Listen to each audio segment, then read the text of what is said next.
네, 김용현 동국대 북한학과 교수와 진희관 인제대 통일학부 교수 그리고 연합뉴스 문관현 부장과 함께 이야기 나눠보겠습니다. 안녕하십니까? 네, 안녕하십니까? 안녕하십니까?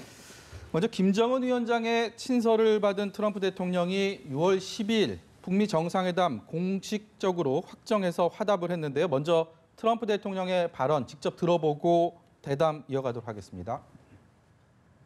This was a meeting where a letter was given to me by Kim Jong-un, and that letter was a very nice letter. It was a very interesting letter.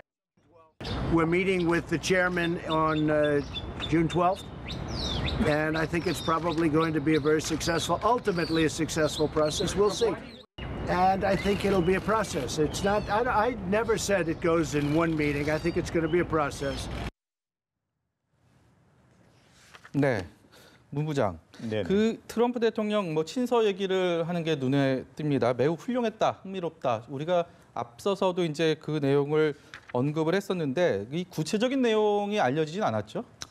네, 맞습니다. 이번에 김영철 북한 노동당 부위원장이 미국을 방문한 최대 목적은 바로 김정은 노동당 위원장의 친서를 트럼프 대통령에게 직접 전달하는 데 있었습니다. 네. 하지만 일종의 진통이라면 진통이랄 수 있는 게 결국 베이징에서 미국을 향해 출발을 할 때 워싱턴으로 직행해서 백악관을 들어가느냐 아니면은 뉴욕에서 한 차례 일단 그 폼페이오 국무장관과 만나서 고위급 회담을 거쳐서 과연 북한이 비핵화에 대해서 어느 정도 진정성을 가지고 있느냐를 먼저 가늠을 해본 뒤에 결국 트럼프 대통령이 김영철 부위원장을 백악관으로 불러들여서 친서를 전달받는 이러한 절차를 가졌는데요. 일단 성공적으로 친서가 전달되고 그리고 트럼프 대통령이 그러한 친서에 대해서 방금 말한 대로 매우 훌륭하다, 흥미롭다 이렇게 표현을 하고 구체적인 내용을 공개하지 않았지만 매우 만족한 듯한 이러한 그 뉘앙스를 풍긴 것은 분명히 그 내용에는 그 트럼프 대통령이 원하는 답이 다 들어 있었다. 이걸 의미심장하게 지금 알려주는 대목으로 우리가 볼 수 있겠습니다. 네. 특히 지난 4월 24일 날 트럼프 대통령이 공개 서한을 통해서 북한과 이미 약속이 기정사실화돼 있던 싱가포르 북미 정상회담을 취소하는 발언을 할 때 그 이유로서 북한이 보여왔던 그런 분노와 적대감을 보고는 도저히 회담 테이블에 마주 앉을 수 없다. 그래서 북한 측에 상당히 공격적인 그런 발언들을 했었는데요. 북한이 보여준 태도는 김계관 외무성 제1부상이 당장 담화 내용을 통해서 우리는 언제든지 어떤 방식으로든지 만나서 이야기할 수 있다. 이렇게 말한 점으로 봐서는 일단 북한의 태도가 트럼프 대통령이 지적했던 그런 부분에 대해서는 상당히 낮추는 자세로 임했고 그러한 행동에 대해서 구체적으로 표현을 한 것이 결국은 김정은 위원장의 친서에 포함됐을 것으로 현재 보고 있습니다. 네, 김 교수님. 네. 친서라는 게 통상적으로 좀 이렇게 구체적인 내용들이 들어가기도 합니까? 아니면 큰 뜻의 큰 어떤 의미만 좀 전달이 되는 경우가 많은가요? 북측이 과거에 남측에 우리 대통령에 또는 남측에 보낸 친서들의 내용을 보면 2페이지를 넘지 않습니다. 네. A4 크기의 글자 크기도 굉장히 크죠. 네. 그리고 내용은 추상적인 부분들이 대체로 담겨 있습니다. 그러니까 의례적인 부분들 중심으로 돼 있고 아주 디테일한 부분은 친서에 담겨 있기보다는 나중에 아마 공동성명이나 공동선언의 그 부분에 이제 담길 것이라고 봐야 될 것 같고 네. 그래서 이번에는 북미 정상회담에 대한 김정은 위원장의 기대 그리고 북미 정상회담에서 어떠한 것에 대해서 미국과 충분히 대화를 나누고 싶다. 특히 한반도 비핵화 평화체제에 대한 허심탄회한 대화를 하고 싶다. 또 그 과정에서 최대한 트럼프 대통령의 이야기를 듣고 싶고 네. 자신이 생각하는 한반도 비핵화 평화체제에 대한 입장을 간략하게 정리하는 그러면서 6월 12일 만남에 대한 기대 이런 정도가 아마 트럼프 대통령이 보내는 친서라고 봐야 될 것 같고 아마 그 김영철 통전부장이 다른 또 여러 가지 이야기들을 아마 90분 동안의 만남이었기 때문에 많은 부분 김정은 위원장의 입장을 전달했을 것이고 네. 거기에 따라서 아마 트럼프 대통령이 모든 것들을 100% 이번 싱가포르 회담에서 다 끝내지는 못하지만 두세 차례 회담을 더 하더라도 가능성이 있겠다. 그런 적극적인 그런 의지를 높이 산 것 같습니다. 그래서 네.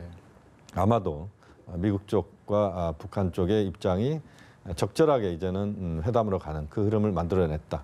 매우 고무적이다라고 봐야 됩니다. 네, 우리가 그 친서를 들고 트럼프 대통령에 전달을 한 그리고 둘이 만나서 90분 동안 회담을 한 김영철 부위원장 얘기를 안 할 수가 없을 것 같습니다.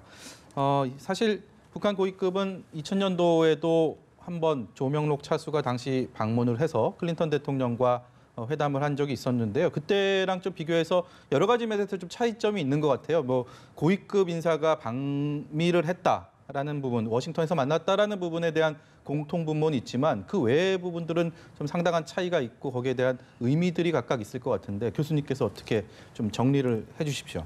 네, 그 통전부 부장인 김영철이 그 백악관을 방문했다라는 건 상당히 상징적인 의미가 크다고 보여지는데요. 말씀하셨던 것처럼 과거 그 2000년이죠. 2000년 10월에 당시 조명록 차수 총정치국장이 백악관을 방문했었죠. 네. 방문했고 이 당시에는 그 북미 간의 공동 커뮤니케를 합의를 했습니다. 네. 이것은 이제 외교 관계에서 중대한 출발점을 의미하는 네. 이 이후에는 이제 대표부를 설치한다든가 이런 형태로 발전할 수 있는 커뮤니케를 합의를 했는데 거기에 내용은 대체로 북한의 비핵화라든가 그다음에 그걸 통해서 상호 경제 교류하는 그런 내용들, 관계 개선하는 내용 이런 것들이 포함되어 있었습니다. 근데 당시에는 그 클린턴 정부의 마지막 그 임기 마지막 해였죠. 2000년이면. 네. 그리고 바로 두 달 후에 정권이 교체되는 이런 일이 있어서 결국 그 공동 커뮤니케는 그것으로 불발로 끝나버리고 말았습니다만은 이번 같은 경우에는 트럼프 임기가 아직도 2년여가 남아 있고요. 네. 그리고 지금 남북 관계가 상당히 그 긍정적인 측면으로 지금 흘러가고 있는 이런 그 상황을 고려해 볼 때 김영철의 방문과 그 이어서 이어지는 북미 정상회담 이런 것들이 성공적으로 이어질 경우에는 이번 김영철의 방미를 계기로 북미 관계에는 어떤 새로운 변화의 어떤 그 모멘텀이 되지 않겠나. 네. 그런 점에서는 과거 클린턴 정부와는 큰 차이가 있는 것으로 보여집니다. 트럼프 대통령이 이번에 얘기를 하기 전에는 12일 싱가포르 북미 정상회담이 처음이자 또 마지막이라고 단정을 할 수는 없겠지만 그래도 당분간은 열리지 않을 것이다라는 것들이 좀 일반적인 관측이었는데 하나의 과정이다. 추가되면 있을 것임을 시사했단 말이죠. 이 부분도 상당히 의미가 있어 보이는데요. 문 기자께서 어떻게 보십니까? 네, 그 부분은 굉장히 의미가 있는데요. 일단은 그 6월 12일 단 한 번의 북미 정상회담을 개최하는 데 있어서도 그러한 일정을 잡는 데만 해도 북미 간에 상당히 진통이 있었는데요. 그렇죠. 예. 일단 그 트럼프 대통령이 다시 김정은 노동당 위원장의 친서를 받아들고 6월 12일 싱가포르 정상회담은 결국은 확정적으로 공식 발표를 함으로써 다시 이제 본 궤도에 올라갔지만 이 회담에 임하는 트럼프 대통령의 입장은 단 한 차례 회담으로서 이번이 끝나지 않을 수 있다. 모든 것이 해결되지 않을 수도 있다. 이렇게 얘기를 했습니다. 그렇기 때문에 2차 회담 또는 이제 3차 회담이 추가적으로 열릴 수 있다. 이렇게 얘기를 했는데 우리가 원하는 뭐 회담의 정례화까지는 아니다 하더라도 회담이 추가적으로 열릴 가능성을 열어놓은 부분에 대해서는 상당히 긍정적으로 바라볼 수가 있겠습니다. 그렇지만 지금 현재도 일단 그 비핵화 가장 중요한 북미 정상회담의 의제가 될 수 있는 이 비핵화를 둘러싼 북한과 미국의 입장이 최종적으로 정리가 되지 않았다고 저는 보고 있거든요. 네. 왜 그러냐면은 러시아의 라브로프 외무장관이 북한을 방문해서 김정은 노동당 위원장을 직접 면담을 했는데요. 김정은 위원장이 북한 매체를 통해서 처음으로 자신의 비핵화에 대한 입장을 밝혔는데 네. 지금까지 북한이 계속 주장해왔던 단계적 해법을 결국은 또 암시하는 그러한 그 발언을 했거든요.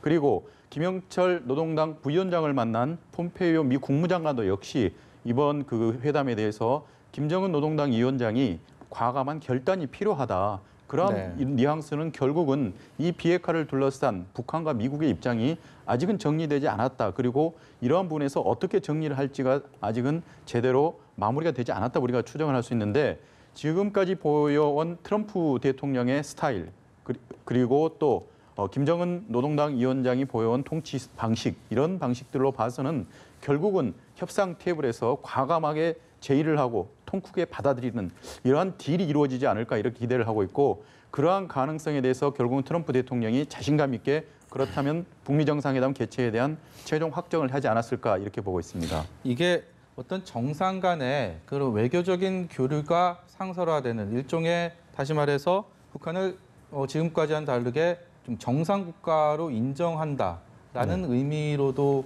좀 속내가 좀 담겨 있다라고 볼 수 있을까요?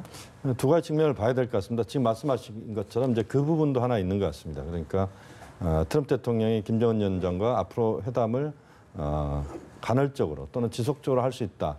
이런 뉘앙스의 발언을 했거든요. 결국 그것은 북측 김정은 위원장을 정상적인 국가의 지도자로 그리고 트럼프 대통령이 대화를 할 수 있는 파트너로 인정한다. 이런 점에서 의미가 있다 이렇게 봐야 될 것 같고요. 또 하나의 측면은 지금 이번에 미국 이야기하고 있는 CVID와 북한 이야기하고 있는 완전한 비핵화 이 부분에서의 완벽한 접점을 지금 찾고 있느냐 하는 부분에 대한 마지막 지금 정리가 아직 남아 있는 것 같습니다. 특히 북미 간의 비핵화 관련된 부분에서 이행과 관련된 부분에서의 또 입장차도 분명히 있습니다.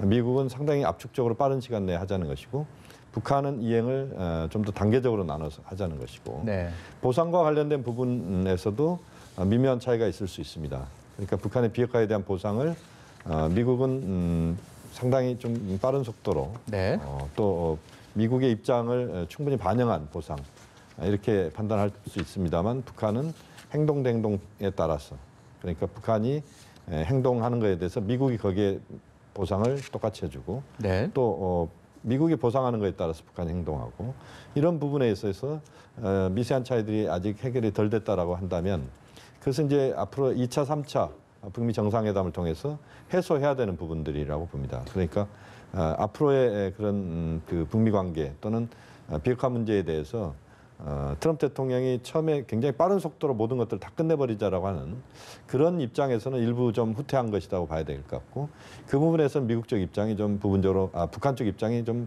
반영된 것이다.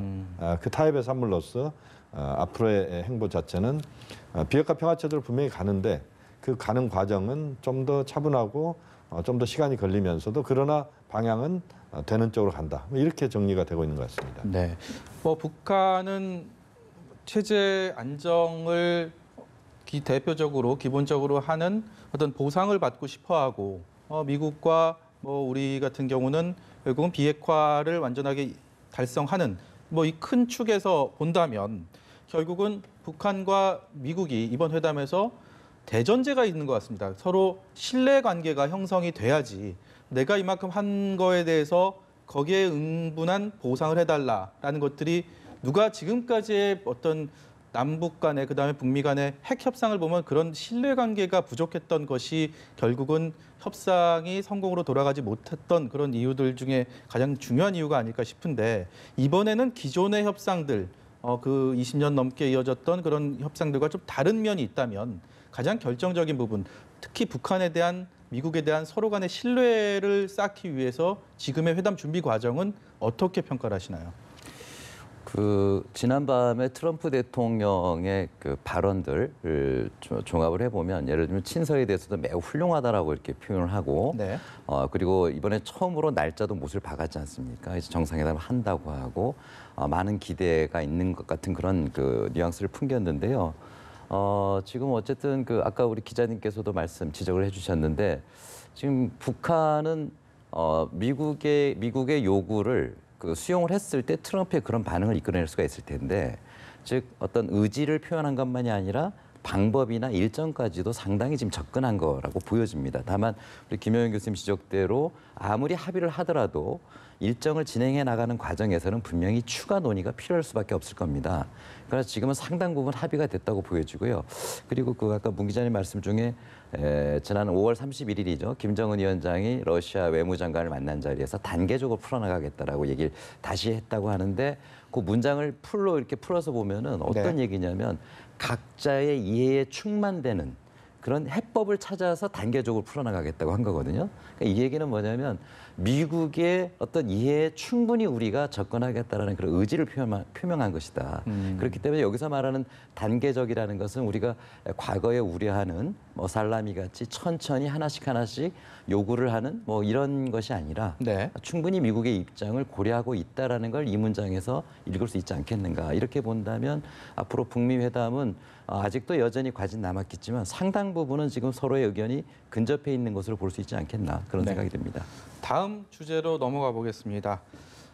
지난 남북 정상회담에서도 얘기가 나왔고 또 어떤 한반도 평화를 위해서 첫 단추라고 볼 수 있는 것이 바로 한국 전쟁의 종전 선언입니다. 그런데 트럼프 대통령이 이번에 한국 전쟁 종전 선언 가능성을 처음으로 언급했습니다.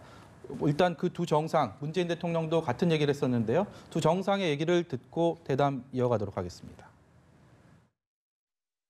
북미 정상회담이 성공할 경우에 남북미 3자 정상회담을 통해서 종전 선언이 추진되었으면 좋겠다라는 기대를 가지고 있습니다. But we'll see. We did discuss that. The ending of the Korean War. Can you believe that we're talking about the ending of the Korean War? You're talking about 70 years. 네, 문재인 대통령과 트럼프 대통령의 한반도 종전 선언과 관련한 그 얘기를 들어봤는데 약간의 미묘한 차이가 있는 것 같습니다. 문 대통령은 주체를 언급을 했고 그리고 방식까지 남북미 회담이라는 그런 한반도 종전 선언의 방식까지 구체적으로 언급한 반면에 트럼프 대통령은 어떤 뭐 가능성, 문제를 논의했다라는 정도로만 얘기를 했는데요. 두 정상의 이 한반도 종전 선언 발언 일단 배경부터 먼저 말씀을 해주시죠. 네, 먼저 지적할 것이 방금 정의원 앵커께서도 그 차이점을 얘기했는데 시기에 있어서도 두 정상 간의 발언에서 약간의 좀 차별화가 있는데요. 네. 트럼프 대통령 같은 경우에는 우리가 12일로 알고 있는 이 북미 정상회담에 앞서서 종전 논의가 있을 것이다 이렇게 표현을 했고요. 네. 그러니까 10일 이전에 11일 또는 그 다른 시점을 골라서 북미 정상회담에 앞서서 이 종전 협상에 대한 논의가 있을 가능성을 지금 언급을 했고 문재인 대통령 같은 경우에는 북미 정상회담이 성공할 경우에 남북미 3자 정상회담을 통해서 네. 종전선언이 추진되었으면 좋겠다 이렇게 얘기를 하신 거는 결국은 북미 정상회담에서 큰 틀에 한반도에 있어서 가장 안보의 중요한 핵심 변수인 비핵화에 대해서 큰 틀의 합의가 이루어지면은 추가적으로 남북미 3자가 모여서 종전선언을 하는 것이 좋겠다 이런 표현을 한 걸로 봐서는 전이냐 후냐에 따라서는 약간의 미묘한 차이는 우리가 이제 느낄 수가 있는데 네. 일단 트럼프 대통령이 종전선언을 이런 그 매체를 통해서 공개한 것은 이번이 처음이고 네. 그동안에는 사실 이 종전선언 또는 평화협정 체계는 북한이 주도적으로 미국을 향해서 비난을 했던 아주 단골 메뉴였기 때문에 사실은 우리뿐만이 아니라 미국도 이러한 부분에서 언급하는 게 금기시됐던 게 사실인데 이번에 트럼프 대통령의 발언을 통해서 또는 이제 문재인 대통령의 언급을 통해서 우리가 확인한 바로는 우리도 이제는 적극적인 의지를 가지고 이런 부분을 해결해가는 해법을 찾고 있는 것을 우리가 볼 수가 있겠습니다. 네. 그렇기 때문에 이 종전 선언을 갖다가 북한과 미국 간에 먼저 비핵화에 대한 합의만 이루어진다면은 우리 입장에서는 바로 문재인 대통령이 싱가포르 현지에 가가지고 3자 정상회담을 통해서 종전선언을 하는 걸로 현재 예상할 수가 있고요. 그 이후에 의미가 있다면은 7월 27일이 결국 정전협정 체결일인데요. 이럴 때 만약에 판문점이나 또는 상징적인 장소를 통해서 한반도에 65년 동안 지금 존재하는 이 낡은 틀, 정전협정 체제의 틀을 갖다가 이제는 우리가 종식을 하고 새로운 평화의 시대로 가야 된다는 그러한 인류의 기대에 부응하는 한반도의 빅 이벤트를 이제 할 수도 있다 이렇게 볼 수가 있는데요. 네. 추가적으로 이어서 이제 중국이 참여를 할 경우에는 이 종전선언을 협정을 대체하는 평화협정을 채택하는 그러한 순서까지도 우리가 기대해 볼 수는 있겠습니다. 네. 뭐 한반도의 평화를 시작하는 빅 이벤트, 종전 선언을 말씀하셨는데 이 빅 이벤트에 하고 싶지 않은 나라가 있을까 싶습니다. 과연 그렇다면 북한과 미국 입장에서는 정상회담을 하면서 특히 이제 여기에 우리가 또 여기에 빠지면 안 되는 거 아니겠습니까? 과연 네. 어디까지가 참여를 할 수 있는지 사실 이전에 휴전할 때 당시와 좀 비교를 해보면 정도 좀 답을 유추할 수 있지 않을까라는 생각도 드는데 그때와 비교해갖고 지금 현실적으로 가능성을 어떻게 보고 계십니까? 지금 이제 종전선언과 관련된 부분은 두 가지 측면을 봐야 됩니다. 하나는 현재 논의되고 있는 것과 과거의 정전협정을 체결하던 것을 우리가 좀 반추해 볼 필요가 있는데요. 현재 논의되고 있는 과정은 남북미 중심의 종전선언입니다. 그러니까 평화협정 체제로 가는 데 있어서 문을 여는 게 어떤 것이냐라고 본다면 이제 종전선언에서부터 출발한다. 그러니까 평화협정 체제로 가는 입구가 이제 종전선언이 되는 것이죠. 네. 그러니까 거기에서는 남북미로 지금 우리도 그렇고 트럼프 대통령도 아마 그런 생각일 것 같고 김정은 위원장도 이제 그런 생각이 현재로서는 강한 것 같습니다. 네. 그런데 이제 우리가 정전 체제를 처음에 만들어낼 때 정전 협상에서는 북한과 미국과 중국이 정전 협상을 그 정리를 해냈거든요. 그러니까 네. 휴전 협정 체결의 당사자는 세 국가였습니다. 그러니까, 네, 지금 화면에 잠시 나왔었죠. 그러니까 이제 중국이 문제가 되는 것입니다. 예. 중국의 그 관련 학자들이나 이런 분들을 제가 최근에 한 2차례 베이징을 방문했었는데 네. 중국 쪽의 이야기는 그런 겁니다. 남북 간의 종전과 관련된 부분을 충분히 논의하는 것은 이해한다. 그리고 가능하다면 남북 미중으로 종전선언이 됐으면 좋겠다. 그게 이제 미국, 중국이 바라는 가장 우선적인 방법이고 네. 그게 어렵다면 남북 플러스 1이라고 해달라. 왜 남북미라고만 이야기하느냐.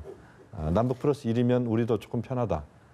그것이 이제 1이 누가 될지에 대한 부분들은 그것은 뭐 공식적으로 나오지는 않지만 미국이 될 수도 있는데 네. 그런 차원에서 보면 중국 사람들 또는 중국 학자들은 이 문제에 대해서 민감하게 반응하는 건 사실입니다. 그렇지만 평화협정 체결과 관련된 부분에서는 분명히 중국이 들어가야 된다. 네. 그런 이야기를 하고 있는데 지금 상황에서는 종전선언과 관련된 부분은 남북미 중심으로 일단 시작하고 그리고 그 이후의 과정에서는 중국이 합류하는 식으로 좀 가는 그 방식을 지금 선택하는 것이 현재로서는 현실적이다라고 봅니다. 그래서 중국에 대해서는 우리도 충분히 좀 설명을 하고 미국도 설명을 좀 해야 될 것 같습니다. 그래서 지금의 어떤 구도를 상당히 빨리 지금 끌고 가는 데 있어서 한반도 비핵화 평화체제를 빨리 끌고 가는 데 있어서 우선 종전선언은 남북미로 우선 시작을 했으니까 그렇게 가고 그다음에 이제 평화협정 체결과 관련된 부분을 바로 논의를 시작해야 되니까 거기에서부터 중국이 바로 승선해서 함께 논의하는 구조로 가자. 이런 정도의 좀 양해를 좀 받는 네. 그런 부분이 현재로서는 필요하다고 봅니다. 네. 교수님, 종전선언을 하고 나서 이 평화협정을 체결하는 데까지 또 거기에 어떤 일련의 그런 프로세스, 수순두리를 밟아갈 텐데 그 네. 부분에 대해서 어떤 변수나 좀 장애물이 될 뭐 그런 요인들은 없을까요? 아마 앞으로도 여러 가지 과제들은 남아 있을 겁니다. 근데 이제 우리가 좀 중요하게 봐야 될 부분이요. 지금 왜 남북미까지만 먼저 얘기가 나오느냐. 물론 우리 방금 이제 김 교수님 지적처럼 중국이라든가 이렇게 같이 참여해서 할 수 있기를 바라는 뭐 그런 네. 요구들도 있겠습니다만 우리는 지금 중국하고 수교를 맺고 있거든요. 그리고 미국도 중국과 수교를 맺고 있습니다. 그러나 북한은 우리와 여전히 적대 관계이고 네. 그리고 미국과도 수교를 맺지 않은 적대 관계에 있습니다. 그래서 지금 남북미 종전선언의 중요성은 수교를 하지 않은 여전히 적대 관계에 있는 국가들의 종전선언이 우선 시급하다라는 그런 의미가 있는 것이거든요. 네. 그런 점에서 남북미 종전선언은 상당한 의미가 있는 것이다. 그러나 종전선언 이후에는 이제 평화협정, 평화체제로 넘어가야지만 그것이 의미가 있는 것인데 평화체제로 넘어갈 때는 제일 중요한 목적은 어느 나라가 참여하냐 안 하냐가 아니라 그런 구조가 과연 한반도의 평화와 안정을 가져올 수 있느냐라는 것인데 지금 대체로 많은 분들의 예측은 다양한 여러 나라들이 즉 주변국들이 예. 여러 나라들이 참여할수록 안정적인 구조, 안정성이 더 높아지지 않겠느냐. 그런 점에서는 이것은 어디를 빼고 넣고의 문제가 아니라 가급적 우리 한반도 주변 국가들이 서로 동의하고 지지하고 또 참여할 수 있는 이런 구조를 만들어 나가도록 해나가는 것이 매우 중요하지 않겠나 생각됩니다. 네. 마지막 주제로 넘어가 보겠습니다. 한미 국방장관이 싱가포르 샹그릴라 호텔에서 안보 대화, 연례적인 회담이긴 한데 시기적으로도 그리고 장소도 그렇고 관심을 모을 수밖에 없는 상황에서 대화를 나눴습니다. 조금 전에 나온 그 대화 내용을 보면 북미 정상회담을 위해서 뭐 안보 체제 그리고 군사 대비 체제를 유지를 하자라는 얘기를 했고 또 주한미군에 대해서는 좀 별개의 문제로 보는 그런 얘기들을 했는데요. 일단 이 안보 대화 한미 양국 국방장관들의 대화 어떤 의미들이 좀 있고 북미 정상회담에 좀 영향을 미칠 수 있다. 뭐 일부에서는 뭐 전초전이다라고 얘기도 하는데 글쎄요 그렇게까지 확대 해석할 필요가 있을지는 모르겠지만 문관영 기자께서는 어떻게 보십니까?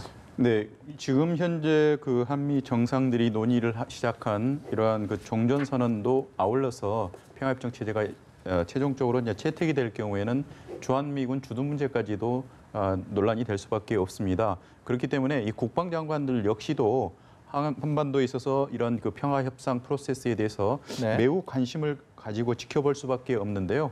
오늘 매티스 미 국방장과 우리 송영무 장관 간에는 이러한 부분에 대한 우려를 서로 이제 지적을 하면서 향후에 있어서는 이 안보 체제, 특히 이제 주한미군이 통일된 이후에 평화협정 체제가 만약에 완성된 이후에는 어떤 식으로 이제 존재를 할 것인가에 대해서도 깊이 있는 논의가 이루어졌을 걸로 예상을 할 수가 있겠습니다.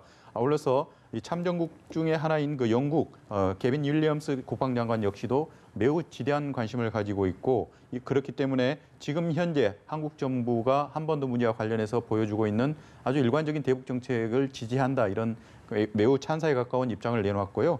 호주 역시 참전 국가인데요. 호주의 머리스 페인 국방장관도 역시 이러한 문재인 정부의 한반도 프로세스에 대해서 깊은 관심을 표명을 하면서 국제사회와 매우 긴밀한 공조를 통해서 일단 성공적인 회담이 진행되기를 바란다 이렇게 표현을 했습니다. 네. 이러한 점으로 미뤄봐서는 지금 현재 이런 국방장관들 사이에서도 한반도 평화체제에 대해서는 굉장히 깊은 관심을 가지고 이에 대한 해법을 지금 모색하기 시작했다 이렇게 볼 수 있겠습니다. 네.